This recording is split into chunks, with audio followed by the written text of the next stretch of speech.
Bien, hermanos, como lo hemos estado anunciando domingos anteriores, estamos estudiando ya muy puntualmente el fruto del Espíritu, como la obra del Espíritu en nosotros. Es el fruto del Espíritu el que va a medir nuestro avance en la vida cristiana. Es el fruto del Espíritu, lo que Él produce en nosotros, lo que realmente nos dice qué tan semejantes a Cristo estamos siendo, qué tan semejantes a Cristo estamos nosotros creciendo en nuestro andar cristiano. No son los dones, no son los talentos que tengamos, sino nuestra vida de piedad. Eso es lo que realmente es importante al fin y al cabo. Cuando el Señor venga en gloria, es interesante que cuando esté en su trono, Él no va a mirar cuántos demonios se echaron, ni cuántas profecías se dijeron, ni nada por el estilo. Lo que Él va a evaluar es nuestra vida de piedad. Eso es lo que el Señor Jesucristo dice en el Evangelio de Mateo, en el capítulo 7. Muchos dirán en aquel día: Señor, en tu nombre profetizamos, en tu nombre echamos fuera demonios. Pero ¿qué dice el Señor? Nunca os conocí. Porque definitivamente el fruto del Espíritu es lo que realmente evalúa cómo va nuestra vida cristiana, cómo hemos crecido en nuestra vida cristiana. El domingo pasado iniciamos viendo el amor. Quiero hacer una breve pausa aquí y dar una claridad. El domingo pasado yo les decía que el fruto del Espíritu no debe verse como algo separado, como si fuera un solo fruto, y entonces esto lo entendemos, hermanos, a la luz de que el fruto del Espíritu hace parte de los atributos de Dios potenciados en nosotros. El fruto del Espíritu es la imagen de Dios que teníamos cuando fuimos creados, y una vez nosotros caímos en el pecado, nuestros padres cayeron en el pecado, esa imagen de Dios fue distorsionada. Lo que hace el Espíritu Santo es reavivar esos atributos de Dios que son imagen de Dios en nosotros y potenciarlos. Es interesante, hace notar Luis Berkov, que los atributos de Dios y el fruto del Espíritu están prácticamente equiparados. Son lo mismo. Usted analiza los frutos del Espíritu que aparecen en esta lista que aparece en Gálatas y prácticamente son los atributos de Dios. Amor, gozo, paz, esos atributos de Dios que son comunicables a nosotros. Entonces, en sí, el fruto del Espíritu es la participación de la naturaleza divina en nosotros. Esta es la forma como realmente nosotros participamos de la naturaleza divina. Es participando de esos atributos. Lo que hace el Espíritu en nosotros es potenciar aquello que una vez se perdió en Edén por causa del pecado y ahora nuevamente vuelve a aparecer en el creyente de una forma mucho más divina. Voy a decirlo en esos términos. Una forma más como Dios quiere que nosotros seamos, más a la manera como Dios nos creó a nosotros. Entonces, cuando hablamos del fruto del Espíritu, es la obra que el Espíritu Santo hace en nosotros para reavivarnos a una vida de piedad, una vida como Dios nos creó en un principio. Entonces, ese fruto es una obra que sale de lo normal, que no es el tipo de vida normal que uno ve, no es el tipo de amor, no es el tipo de... no es ese tipo de gozo natural, tampoco es esa paz natural que el mundo puede conseguir en el mundo normalmente. No es ese tipo de accionar que tenemos de una forma natural los hombres, o como decíamos, un afecto natural que tenemos. Sobrepasa el afecto natural, sobrepasa el accionar de los hombres comúnmente. Es como lo veíamos el domingo pasado, es una justicia que es mayor a la de los escribas y fariseos. Es una justicia que sobrepasa al amar a los que nos caen bien. Es una justicia que sobrepasa al saludar a los que no solamente nos saludan. Es una justicia que hace de más, porque Dios hace mucho más por aquellos que son pecadores, incluyéndonos a nosotros.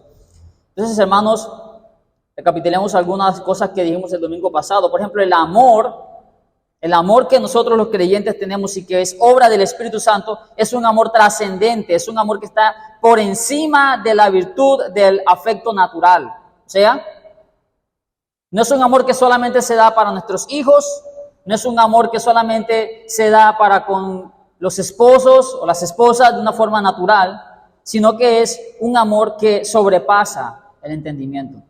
Es muy distinto amar a nuestros enemigos que simplemente amar a aquellos que nos caen bien. El amor natural que siente el hombre natural es como el oro mezclado con la escoria, pero el amor que nace del Espíritu Santo, que es fruto del Espíritu Santo, es un amor puro, sin interés, no es egoísta. Es un amor que, de acuerdo a lo que nos dice primero los Corintios, no tiene envidia, no es jactancioso, no es descortés, no es egoísta, no se irrita con facilidad. Así que esta es la característica de ese amor que es fruto del Espíritu Santo de Dios morando en el creyente. De la misma forma es el gozo del creyente, el gozo que es producto del Espíritu Santo, que es fruto del Espíritu Santo, es un fruto que no es natural. No es un gozo que sea normal para la gente del común, es un gozo trascendente, es un gozo que sobrepasa nuestro entendimiento. Es un gozo de haber experimentado la salvación de Dios.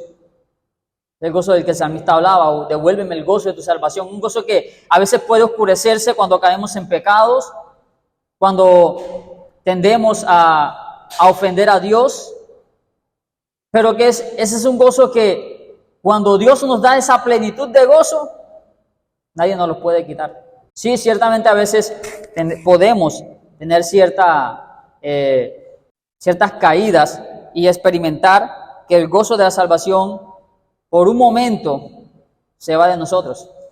Pero hermanos, ese gozo de la salvación es permanente para aquellos que han creído una vez que experimentan el arrepentimiento de sus pecados. La victoria que el Señor ha obtenido para nosotros no es algo temporal. El verdadero creyente, una vez considera la victoria que Cristo ha obtenido por él, se regocija siempre en su Salvador. Ese es el mismo gozo que llevó a los discípulos a experimentar azotes, experimentar persecución y sentirse gozosos de lo que estaban padeciendo, porque tenían un sumo gozo puesto en el Señor Jesucristo, el autor de la salvación.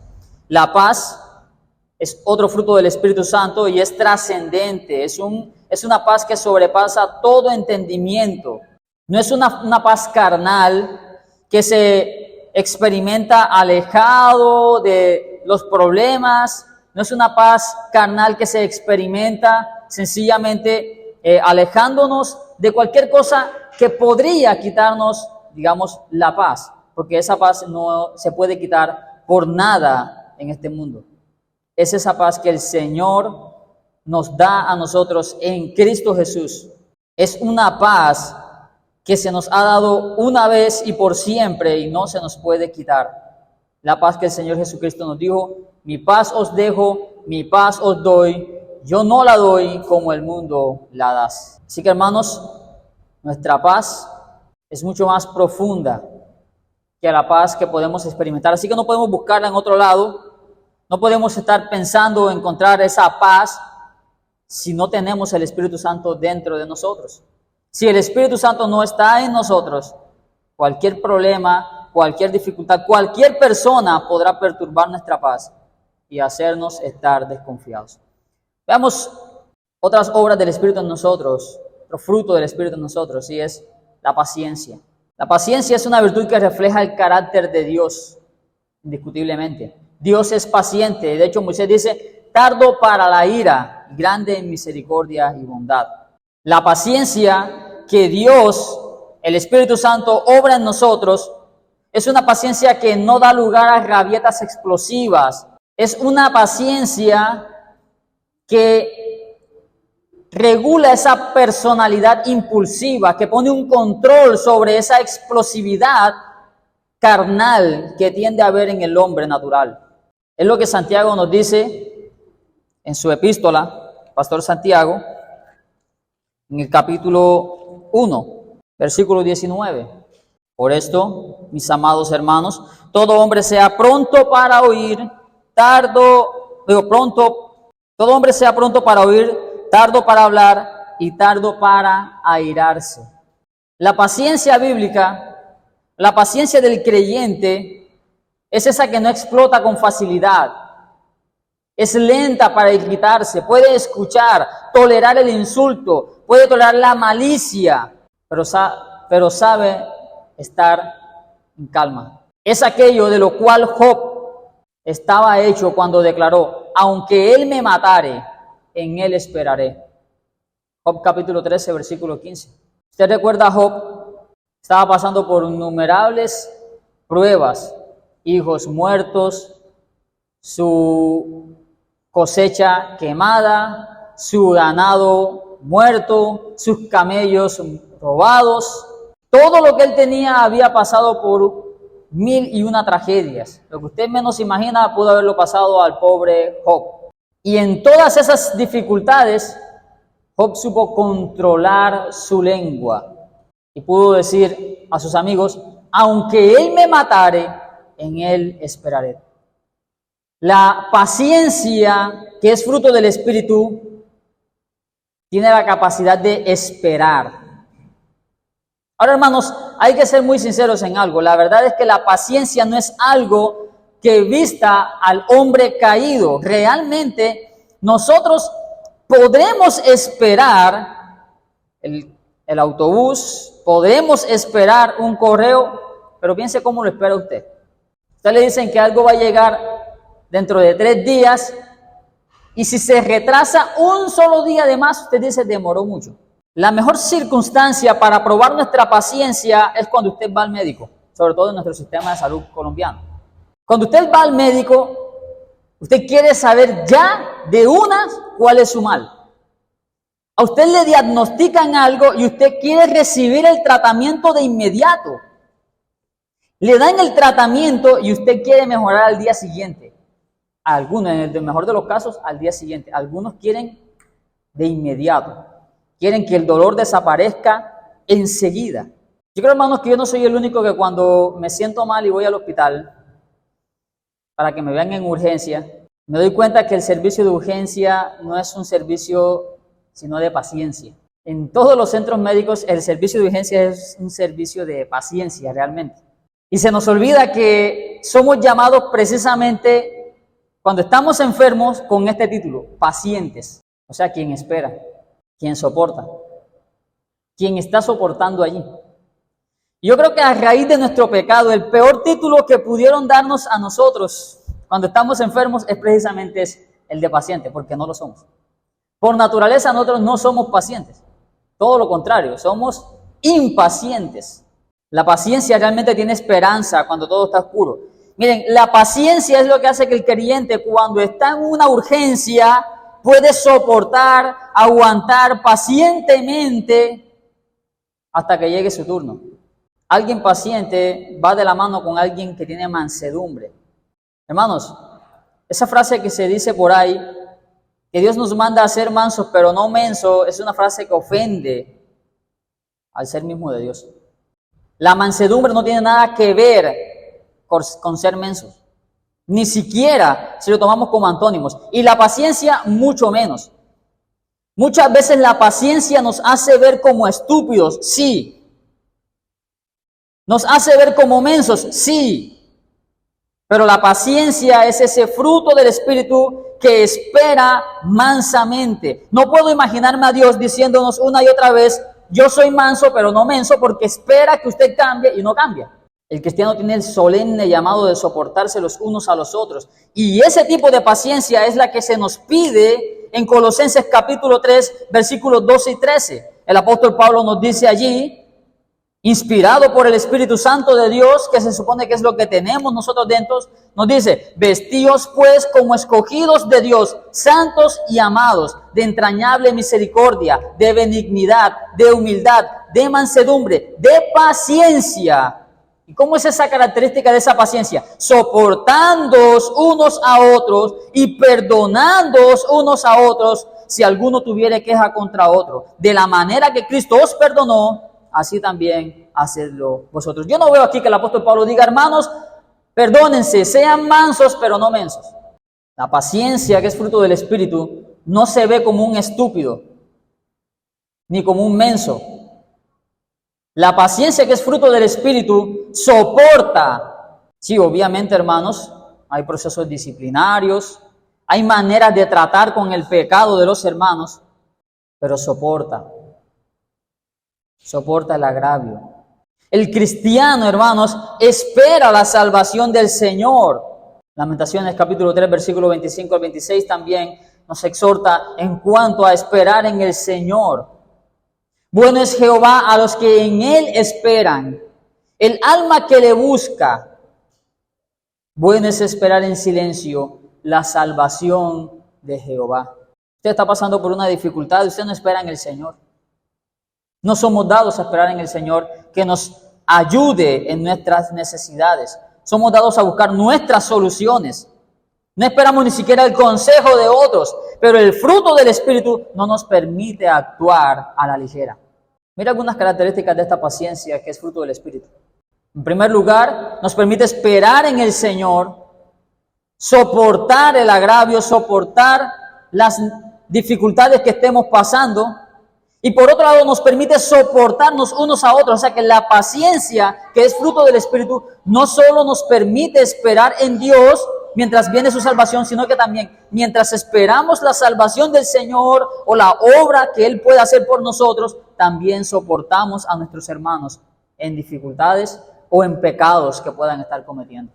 Esa es una paciencia que no es natural. Hermanos, hay personas en el mundo que si pasan un problema por cualquier circunstancia, no toleran una falta de otra persona.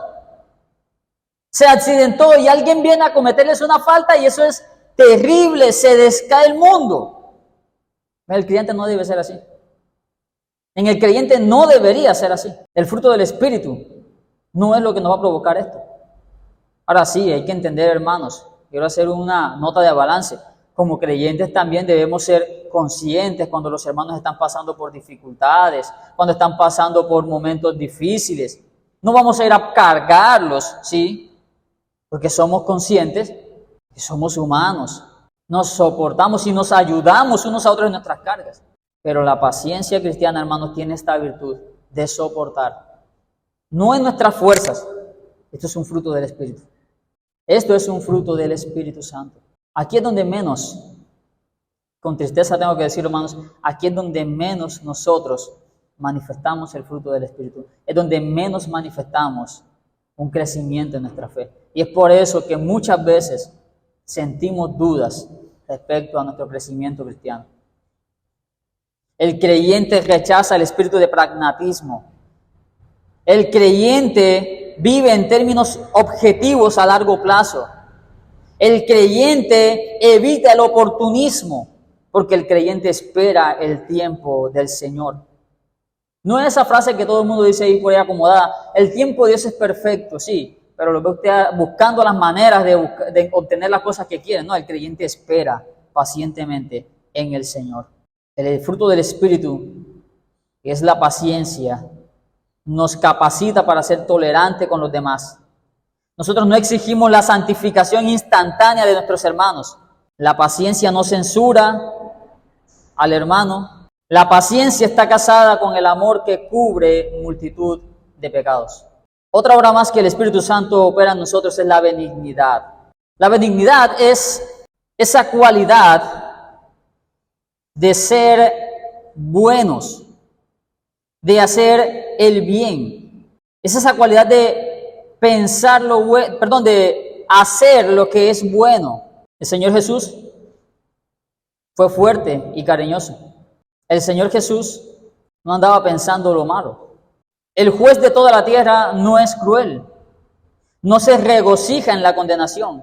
El fruto del Espíritu Santo, por lo tanto, produce en nosotros una disposición a hacer el bien, a ser benevolentes. Entonces, la benignidad, que es fruto del Espíritu Santo, es esa disposición en nosotros de hacer el bien, de ser benevolentes. Un creyente que tenga una disposición maliciosa está viviendo en la carne. Mientras que el Espíritu de Dios Lo que produce en nosotros es realmente el querer hacer el bien.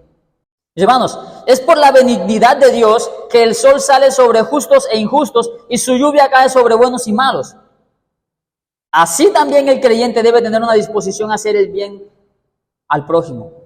El creyente, en quien habita el Espíritu Santo de Dios, indiscutiblemente, no se alegrará de la injusticia, aún contra quien le aborrece. Mira esta medida que se nos presenta en el Antiguo Testamento respecto a la benignidad. Vamos al libro de Éxodo, capítulo 23, versículo 1 al 7. Ciertamente esto se dice a los jueces, pero también aplica para el creyente. Éxodo capítulo 23, versículos 1 al 7. Dice el Señor: no admitirás falso rumor, no te concertarás con el impío para ser testigo falso, no seguirás a los muchos para hacer mal, ni responderás en litigio inclinándote a los más para hacer agravio, ni al pobre distinguirás en su causa. Note bien esto que viene ahora. Si encontrares el buey de tu enemigo o su asno extraviado, vuelve a llevárselo. Si vieres el asno del que te aborrece caído debajo de su carga, ¿le dejarás sin ayuda? Antes, bien, le ayudarás a levantarlo. No pervertirás el derecho de tu mendigo en su pleito. De palabra de mentira te alejarás, no matarás al inocente y justo, porque yo no justificaré al impío.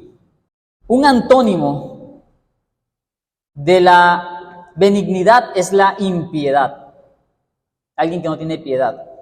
Y todo lo que se dice en esta sección, desde el versículo 1 hasta el versículo 7, está hablando de la impiedad. ¿Qué es impiedad, hermano? Por un lado empezamos con hablar falso rumor o escuchar falso rumor. Usted está escuchando algo que no es correcto, así sea de su peor enemigo. El Señor dice: no admitirás falso rumor. Segundo, no te concertarás con el impío para ser testigo falso. Miren, no seguirás a los muchos, aun cuando haya una turba y mucha gente esté diciendo, la mayoría esté diciendo que algo está bien y lo van a hacer, pero que de acuerdo a la ley de Dios está mal. Usted no debe decir que eso está bien. Dios dice que está mal, aunque la mayoría lo diga. Ni responderás en litigio inclinándote a los más para hacer agravio. Ahora, esta segunda parte es la que más me interesa. Si encontrares el buey de tu enemigo o su asno extraviado, vuelve a llevárselo. Mira, aquí el Señor no nos dice: si encuentras el buey de tu enemigo y él va a tu casa a buscarlo, entonces se lo entregas. ¿Qué es lo que está diciendo el Señor acá? Si vieres el buey de tu enemigo o su asno extraviado, vuelve a llevárselo. Eres tú el que tienes que tomar la iniciativa. Él es tu enemigo, pero igual tú eres el que tienes que tomar la iniciativa y llévaselo a su casa. Y de aquí tenemos algunos principios, hermano. Por ejemplo, una buena medida para saber qué tan benigno es usted es: considere sus deseos de encontrarse cosas. Yo creo que yo lo he comentado con algunos hermanos. ¿Cuál es el pecado en querer encontrarnos dinero en la calle? ¿Cuál es el pecado de querer encontrarnos joyas en la calle? Mi hermano, el pecado se encuentra en que usted está deseando que a alguien se le pierdan esas cosas. ¿Eso es benignidad? No, eso es impiedad. El deseo de encontrarnos cosas no viene de un corazón que es renovado por el Espíritu Santo. Cuando usted desea encontrar dinero u otras cosas en la calle, de forma negativa, usted está deseando que a otros se le pierdan cosas en la calle. Y eso no es benigno. La benignidad es una virtud de gracia. Involucra una buena disposición de mantener en control sobre el poder y la autoridad que uno posee. La benignidad no aplasta al que está debajo de uno. Es considerar de una forma bondadosa a los demás. La benignidad manifiesta un juicio caritativo que a la vez se une con la misericordia. Ahora piénselo, ¿tiene usted un corazón benigno? Mida el fruto del Espíritu Santo en usted. ¿Es benigno? Solo le coloqué un ejemplo. Quiero decirle que hay muchas otras formas de mirar esa benignidad. Por ejemplo, ¿cómo considera usted las situaciones que le pasan a aquellas personas que dicen ser sus enemigos, que no lo tratan bien.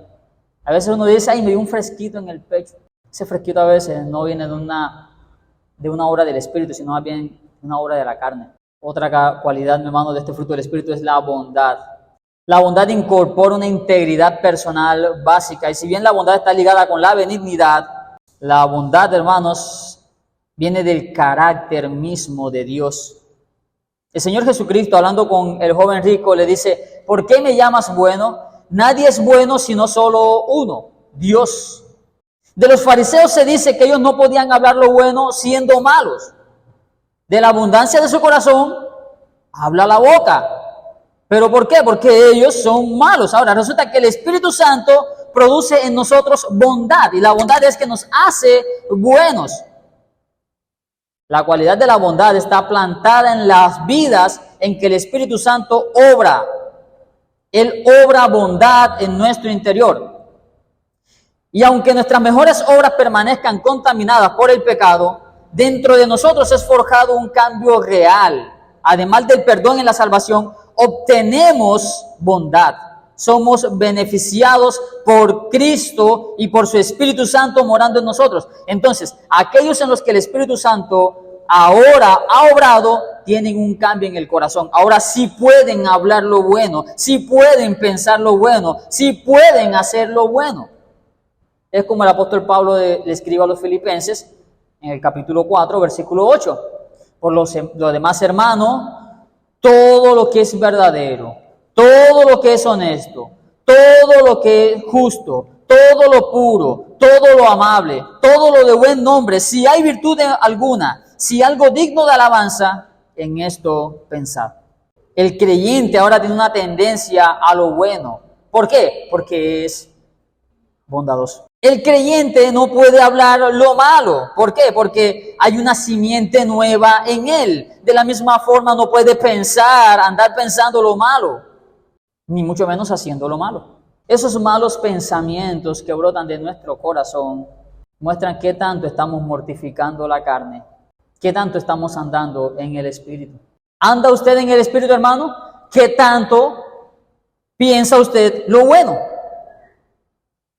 Una buena medida de qué tan bondadoso somos nosotros y qué tan bueno es el fruto que está produciendo el Espíritu en nosotros es empezar a pensar en nuestros pensamientos. Y esto es algo que tiene que examinarse muy seriamente usted, personalmente, porque yo no conozco sus pensamientos, pero los conoce el Señor. Ahora, de algo sí estamos seguros, es que de la abundancia del corazón habla la boca.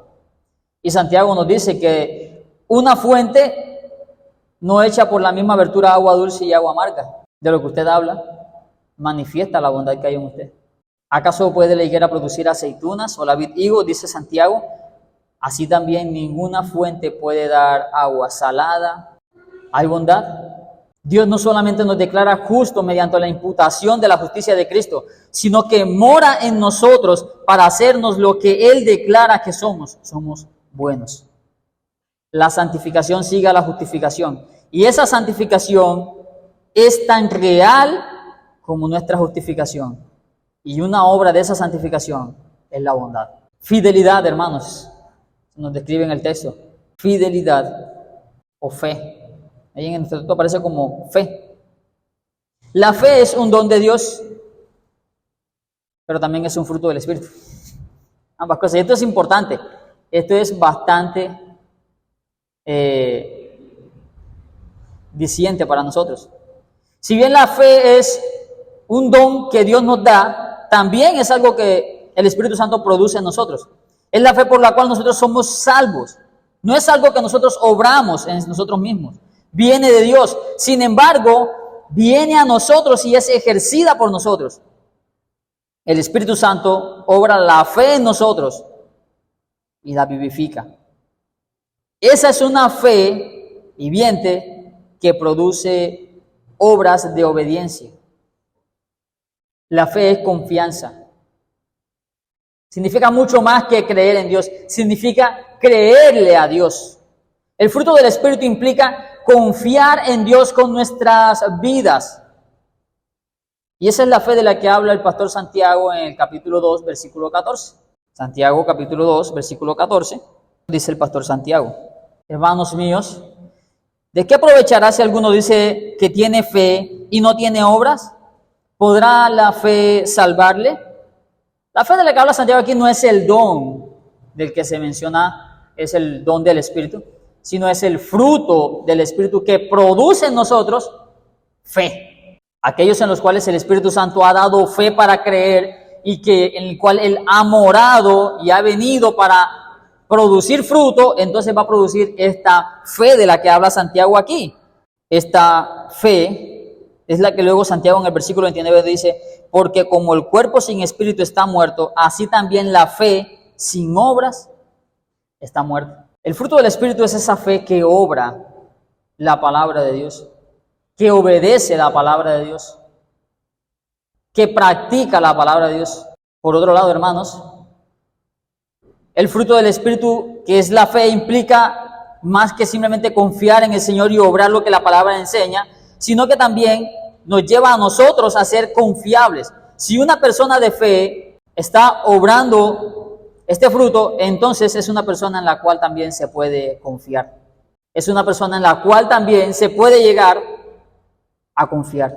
Es alguien que su sí es un sí y su no es no. Es alguien que cumple su palabra, cumple sus obligaciones, que es fiel, que cumple sus promesas. La fidelidad es marca de su carácter, porque eso es lo que el Señor produce en nosotros, ser fieles.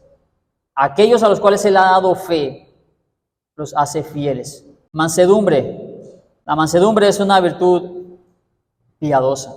La mansedumbre no debe confundirse con debilidad. Miren, es a los mansos a quienes se les promete el reino de los cielos. Eso lo dice el Señor en Mateo capítulo 5. Bienaventurados los mansos, porque de ellos es el reino de los cielos. De hecho, Dios da gracia a los mansos y humildes. O sea que la mansedumbre es un fruto que engendra más gracia en nosotros.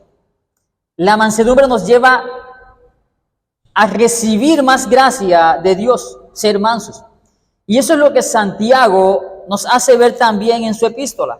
Capítulo 1 de Santiago nos dice en el versículo 21: por lo cual, desechando toda inmundicia y abundancia de malicia, recibid con mansedumbre la palabra implantada, la cual puede salvar vuestras almas.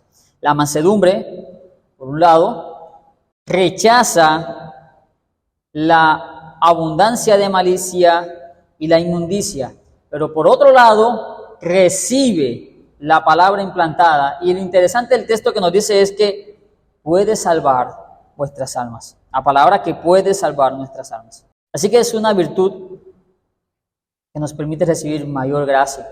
Ahora, ¿cómo se caracteriza la mansedumbre?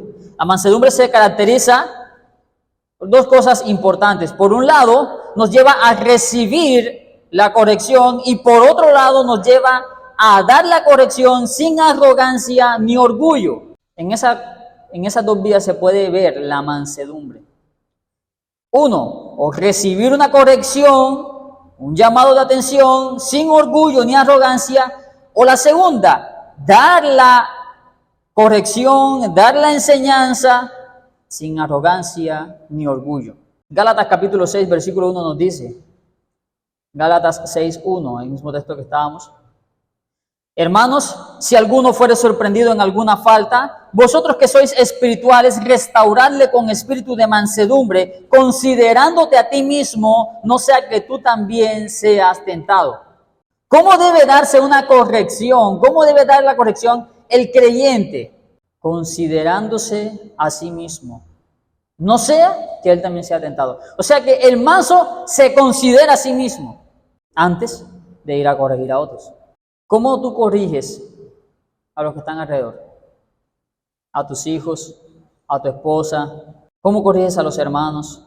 Por otro lado, ¿cómo recibes la enseñanza, la exhortación, la amonestación? Eso refleja qué tanto estamos creciendo, qué tanto el Espíritu Santo está produciendo fruto en nosotros, qué tan apegados estamos del Señor para que produzca este fruto en nosotros. Nuestro Señor Jesucristo se dice que fue manso, y no porque Él recibiera correcciones, no, qué reproche tendría el Señor, ¿no? Sino porque sabía hablar. Y sí, encontramos algunas reprensiones fuertes a los fariseos, que les decía hipócritas, pero también encontramos muchas correcciones a sus discípulos, con paciencia. El último fruto que aparece aquí es el de dominio propio o templanza. Aparece en nuestros textos. La Reina Valera lo traduce como templanza. La templanza es eso, dominio propio. Fluye de las otras virtudes, hermanos. La falta de modestia, el extremismo, no encajan con la templanza. Aquí se manifiesta la moderación que pertenece al dominio propio. El espíritu no es rudo ni tampoco es molesto, tampoco es violento ni grosero. Tanto para el trato con nuestras esposas como para todo tipo de relaciones, el dominio propio es una característica de que el Espíritu de Dios está obrando en nosotros. El dominio propio es una característica de que el Espíritu Santo está obrando en nosotros. El apóstol Pablo nos dice en el capítulo 5, versículo 18, no os embriaguéis con vino, en lo cual hay disolución, antes sed llenos del Espíritu, hablando entre vosotros con salmos, con himnos y cánticos espirituales, cantando y alabando al Señor en vuestros corazones, dando siempre gracia por todo al Dios y Padre, en nombre de nuestro Señor Jesucristo. No, si leemos el texto, se nos exhorta a cantar himnos, salmos y cánticos espirituales. Dar rienda suelta a nuestras palabras cuando estamos airados no es una buena señal. Eso es más bien una obra de la carne, la cual es griterías, enojos. Eso es una obra de la carne. Las griterías, los enojos, las maledicencias. Pero la obra del Espíritu más bien nos ayuda a controlar nuestra lengua. Nos ayuda a controlar lo que decimos, aún en momentos en los que estamos airados, en los momentos en los que estamos muy contentos o en los momentos en los que estamos adoloridos. El Espíritu Santo produce en nosotros sobriedad, dominio en medio de situaciones que antes, cuando andábamos en la carne, nos hacían perder el control, como lo hace el beber el alcohol. Por eso que el apóstol Pablo en Efesios, en este texto que hemos leído, nos hace un contraste: no os embriaguéis con vino. El punto es, hermanos, no perder el control. ¿Por qué? Porque la obra del Espíritu Santo en nosotros es darnos sobriedad. El mismo Santiago, nuevamente lo vuelvo a citar. Mire cómo nos exhorta Santiago en el capítulo 5, versículo 13. Ante las situaciones que podamos estar viviendo, Santiago 5:13, él nos dice: ¿está alguno de vosotros afligido? ¿Qué debe hacer? ¿Ponerse a hablar y refunfuñar? No. Lo que dice es: haga oración. ¿Está alegre? Bueno, ahora sí déle rienda suelta a su cuerpo. No, cante alabanza. ¿Está enfermo alguno entre vosotros? ¿Qué dice? Llame a los hermanos, a los ancianos de la iglesia y oren por él ungiéndole con aceite. En el nombre del Señor, y la oración de fe salvará al enfermo y el Señor lo levantará. Y si hubiere cometido pecados, le serán perdonados. Hermanos, pero es que estoy ofendido con mi hermano. ¿Qué dice el Señor? Confesaos vuestras ofensas unos a otros y orad unos por otros para que seáis sanados. La oración eficaz del justo puede mucho. En ninguna parte Santiago nos da licencia para que empecemos a darle rienda suelta a nuestra lengua, ni en las Escrituras. La obra del Espíritu Santo nos da dominio propio. Nosotros somos los frutos del Espíritu Santo. Son las verdaderas marcas de la piedad. Son las virtudes que vemos en las Escrituras y que, vividamente representadas por las vidas de los cristianos, evidencian madurez. ¿Usted quiere saber si es un creyente maduro o si es un niño? Evalúese de acuerdo al fruto del Espíritu. Estas son las virtudes que el Señor quiere que cultivemos. Virtudes que al mismo tiempo son dones de Dios. Dios promete recompensar estas características en nosotros. No porque fluyan de nuestras propias justicias, sino porque a Dios le place coronar sus propios dones. Él nos da de su Espíritu para que vivamos de esta forma, para avivar en nosotros los atributos que Él ha compartido con nosotros y así coronarnos también con gloria. Quiera el Señor, hermanos, que este estudio haya sido de beneficio para nuestros corazones y podamos vivir en el Espíritu y no en la carne.